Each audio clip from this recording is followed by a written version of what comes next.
Olá, amigo professor, amiga professora, estamos aqui para conversar com vocês sobre o caderno do primeiro bimestre do primeiro ano de matemática, tá bom? Esse caderno, ele aborda as sequências, as progressões aritméticas e geométricas, que é um assunto bastante trabalhado, a gente sabe, pela grande maioria dos professores. Então, acho que o caderno em si já denota essa importância de o assunto ser, de fato, um dos assuntos que é mais, um daqueles que é mais abordado por todos os professores, não é?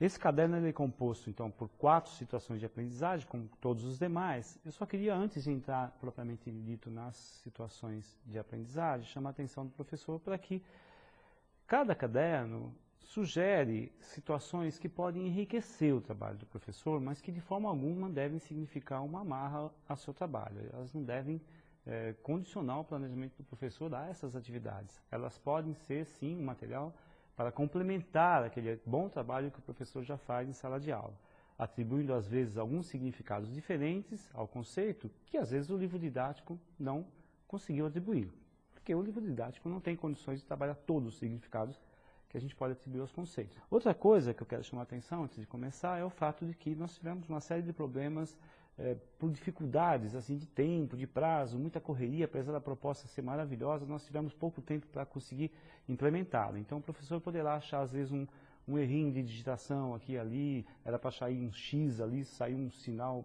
meio esquisito que não parece um X, o professor, por favor, tenha paciência com isso.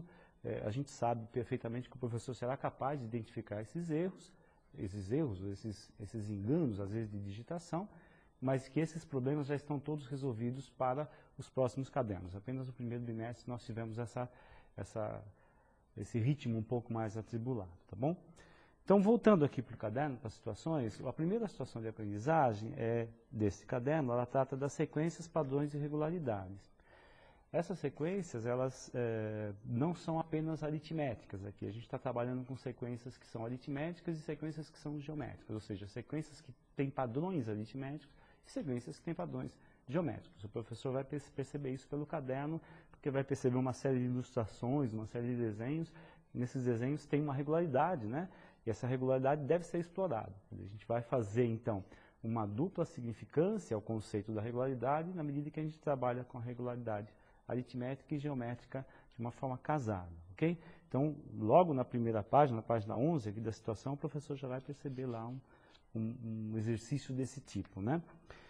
Depois, à medida que as folhas vão virando aqui na atividade, o professor vai perceber que a gente muda um pouco o foco da geometria para a aritmética mesmo, que a gente vai focar as sequências aritméticas, né?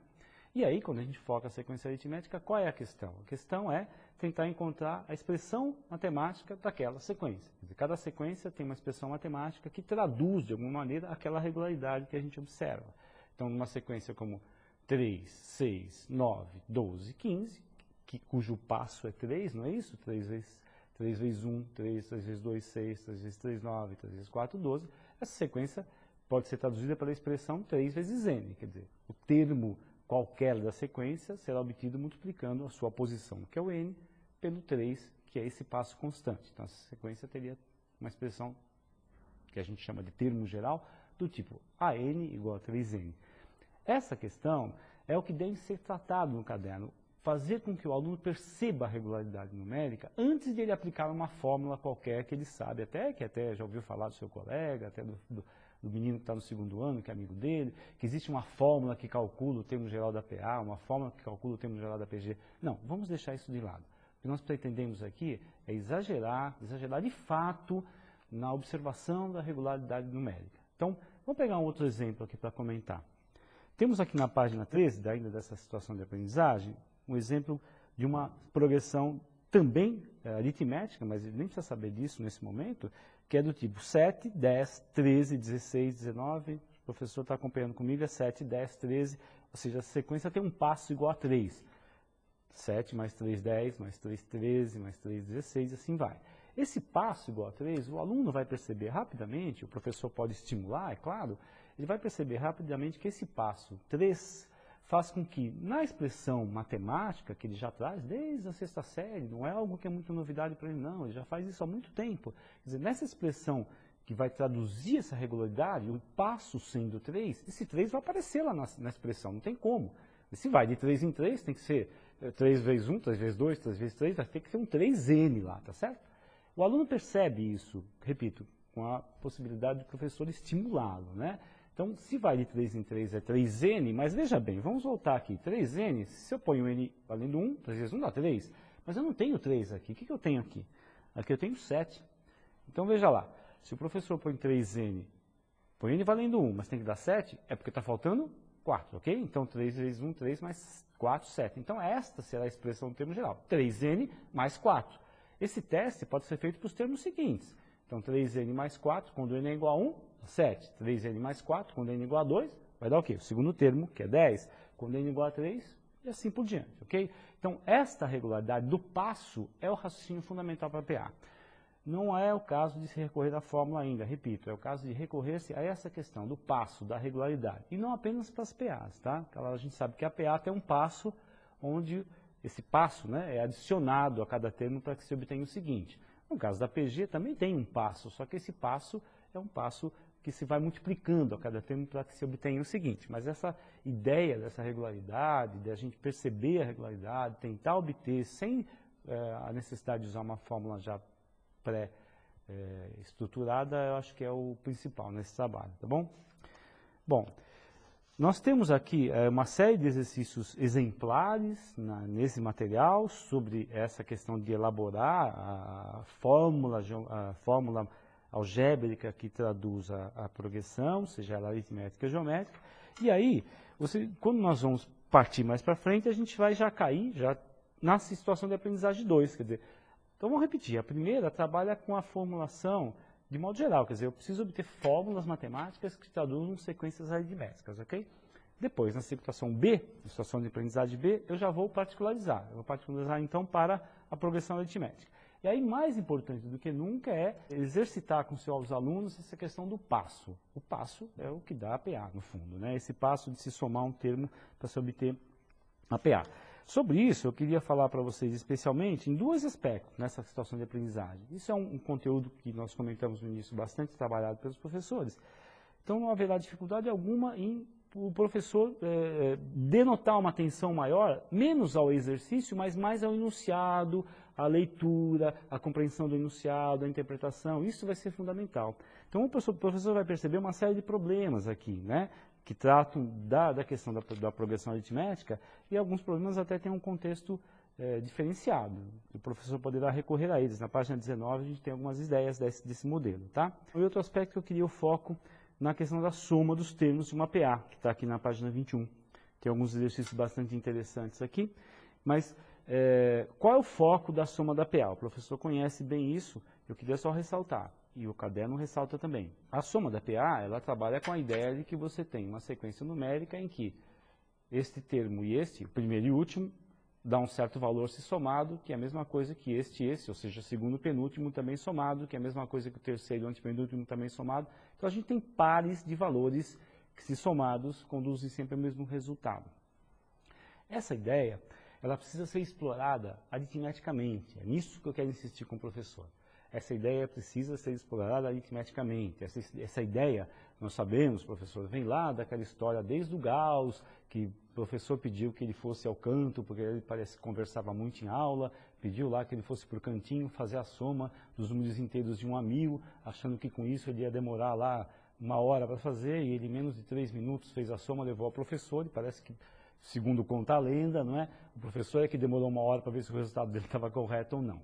Mas enfim, essa ideia de trabalhar com essa expressão aritmeticamente, então 1 mais 2 mais 3 mais 4 mais 5, ou 2 mais 4 mais 6 mais 8 mais 10, ou 3 mais 6, enfim, uma soma de uma PA precisa ser explorada aritmeticamente antes de ser explorada pela fórmula, tá ok? Então, nosso aluno pode pensar sobre isso. Vamos lá, alunos, como é que eu faria essa soma? 3 mais 5 mais 7 mais 9 mais 11, uma PA de passo 2. Ponha lá 10 termos para ele fazer, tá ok? Ele vai fazer essa soma rapidamente, com um pouco de empurrão da nossa parte, né, da nossa nosso estímulo ao raciocínio do aluno, ele vai perceber que esses extremos somados são sempre o mesmo, ele vai perceber que a gente pode traduzir depois essa regularidade por intermédio de uma fórmula. Então veja como é que aqui na soma da PA, nós estamos fazendo o mesmo que fizemos lá no início quando calculamos o termo geral da PA. Quer dizer, trabalhamos com a regularidade numérica para chegarmos à formulação e não o contrário, tá? O caminho é sempre esse, tá bom? Bom, então a próxima atividade, em sequência, portanto, essa que acabamos de comentar, que é da progressão aritmética, a próxima, naturalmente, então, é sobre a progressão geométrica. E aí nós devemos retomar sempre a mesma ideia, a ideia de que partimos da regularidade numérica para a regularidade ali algébrica, obtenção de uma expressão algébrica para a regularidade numérica. Eu queria comentar com o professor, por exemplo, um exemplo aqui da página 26, uma PG do tipo 1, 3, 9 e 27. Essa PG 1, 3, 9 e 27, a ideia sempre qual é? Reconhecer o passo. Qual é o passo dessa PG? Essa PG é o passo 3, né? Porque 1, 3, 9 e 27 está sendo multiplicado cada um termo por 3 para que seja obtido o seguinte. Então, naturalmente, o aluno tem que perceber que quando você multiplica 3 vezes 3 vezes 3 vezes 3, isso dá uma potência, não é mesmo?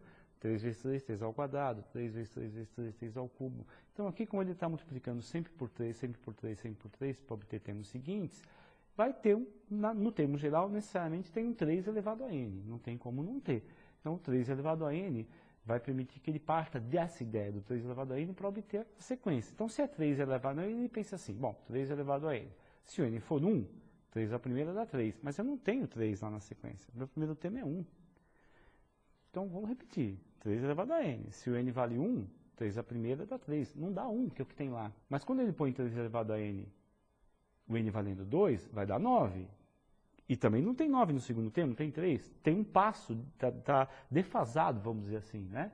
E isso é porque a gente sabe, né, professor, e o professor vai intuir o seu aluno a isso, que o 3 elevado a n, na verdade, tem que ser 3 elevado a n menos 1. Porque quando n vale 1, 1 menos 1 dá 0, 3 elevado a 0 dá 1, a gente volta para o primeiro termo. Essa, então, novamente, é a ideia da PG, tá bom? Que a gente quer reforçar. Quer dizer, desde a PA, desde a primeira situação de aprendizagem, depois a segunda, é reforçar a questão da passagem da regularidade aritmética para a expressão algébrica. Tá? Por último, nós chegamos aqui à situação de atividade, a situação de aprendizagem 4, que trata, então, do limite da soma de uma PG.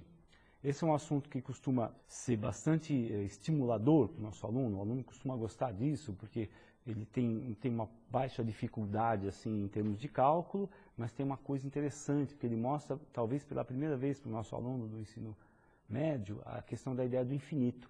Então, aquela sequência infinita. O que é essa coisa infinita, né? Então, quando você vai somar, por exemplo, aqui temos vários exemplos, vamos pegar um, por exemplo.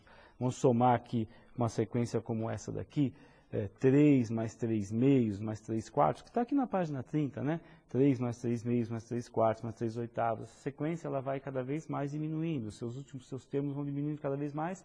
É a intuição de fato que a gente tem que pegar do nosso aluno. Bom, se essa sequência vai diminuindo, 3, 3 meios, 3 quartos, 3 oitavos, 3 16 cada vez mais, onde vai chegar?